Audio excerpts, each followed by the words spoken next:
Diet করা মানেই যে সবসময় তোমাকে বোরিং আর টেস্টলেস খাবার খেতে হবে সেটা কিন্তু একদমই নয়। আর যারা এটা মনে করো তাদের ধারণাটা আজকে একদম বদলে যাবে এই রেসিপিটা ট্রাই করার পর। আর এখানে যা যা ইউজ করেছি গুগল করে দেখে নিও, সবটাই কিন্তু 500 ক্যালোরির নিচে আছে। আজকে ভাবছি ডায়েট স্পেশাল একটা পরোটা বানাবো। ডায়েট স্পেশালও বলতে পারো, বা বলতে পারো বাচ্চারা যখন কোনো সবজি খেতে চায় না বা যারা সবজি খেতে পছন্দ করে না তাদেরকে কিন্তু এরকম সব কিছু একবারে মিক্স করে দিয়ে এগুলো খাইয়ে দিতে পারবে। তো তার জন্য এখানে আমি নিয়েছি গাজর, এখানে মোটামুটি 2টো বড় সাইজের গাজর আছে, গ্রেট করে নিয়েছি। পরিমাণ মতো লবণ নিয়েছি।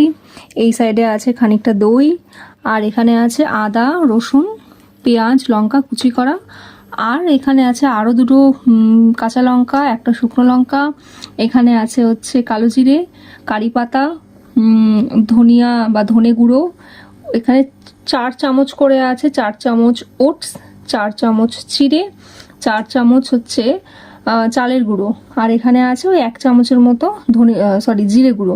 এটাও 1 চামচ জিরে গুঁড়ো, আর এটাও 1 চামচ ধনে গুঁড়ো। তো আমি একটা রেসিপি দেখেছি ওখানে ওরা এর সব কিছুর মধ্যে আলু পেস্ট করেও দিয়েছে। তো আমার মনে হলো আলুটা দিলে কার্বসটা একটু বেশি হয়ে যাবে, সেই কারণে ভাবলাম যে কেননা এখানে বেশি করে একটু গাজর আর একটু দই দিয়ে দিই, যাতে পরোটার ব্যাটারটাও একটু মোটা হবে আর খেতেও কিন্তু খুব ভালো হবে। তো এটাকে কিছুক্ষণ এভাবে ঢাকা দিয়ে রাখলে কিন্তু দেখতে পাবে যে এটা বেশ কিন্তু আঁটো হয়ে জমে গেছে। দেখো, এরপর একটা ফ্রাইং প্যানে 1 টিস্পুন অয়েল দিয়ে এইভাবে যদি টিক্কির মতো করে বানিয়ে নাও তাহলে কিন্তু এটা একটা টিক্কিও এরকম করে হয়ে যাবে রেডি করা। আর যদি একটু বড় করে গোল গোল করে স্প্রেড করে যদি তোমরা এপাশে বা ওপাশে যদি এভাবে সেঁকে নাও তাহলেও কিন্তু সুন্দর একটা পরোটাও তোমাদের রেডি হয়ে যাবে। তো এভাবেই বানালে দেখো খুব সুন্দর করে তোমরা তোমাদের বাচ্চাদেরকে সুন্দর করে টিফিন দিয়ে দিতে পারবে। আর এখানে কিন্তু সবজি টবজি সবই আছে, ভেজিটেবলস আছে, কোনো কিছু বোঝাও যাবে না, সুন্দর করে খেয়েও দিবে। আর খেতেও কিন্তু খুব টেস্টি হবে, আর এটা কিন্তু ডায়েটের জন্য খুব হেল্পফুল হবে, কারণ এখানে হিসাব মতো ভেজিটেবলস বেশি দেওয়া আছে। আর কিন্তু ওটস বা চিড়ে বা হচ্ছে চালের গুঁড়ো যা যা ইউজ করা হয়েছে সব কিন্তু কার্বসের মাত্রাটা অনেকটাই কম। বিশেষত এটা তোমরা ডিনারে খুব ভালোভাবে ইউজ করে দেখতে পারো। এক পাশে কিন্তু ভাজা হয়ে গেছে, আমি এটাকে উল্টে দিয়েছি যাতে ওই সাইডটা একটু বেশ ভাজা ভাজা হয়। আর দেখো বেশ কিন্তু কড়কড়ে ব্যাপারটা কিন্তু এসেছে।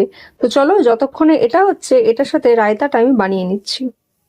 তো রায়তার জন্য আমি এখানে নিয়ে নিয়েছি টক দই, এটাকে একটু পাতলা করে নিয়েছি কারণ রায়তার জন্য আমি একটু এরকম পাতলাই পছন্দ করি।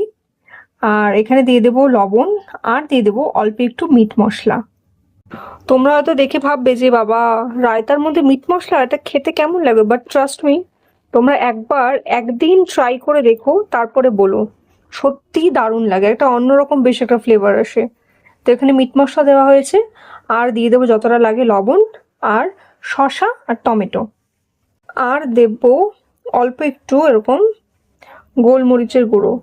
আমার মনে হয় দইয়ের সাথে গোলমরিচের গুঁড়ো খুব ভালো যায়, আর দিলেও কিন্তু বেশ একটা ঝাল ঝাল ব্যাপার আসে। তো আমি এখানে দেখো শসা আর টমেটো দিয়ে দিয়েছি।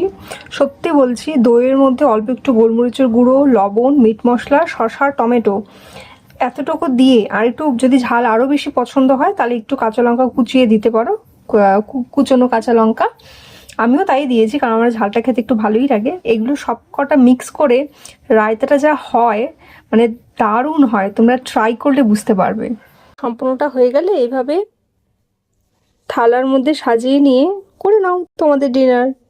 আর এই খাবারটা কিন্তু ডিনারের জন্য একদম বেস্ট, তার কারণ একদমই লো কার্বস আছে, আর এখানে ক্যালোরিও কিন্তু অনেকটাই কম, একদমই 500 ক্যালোরিরও নিচে।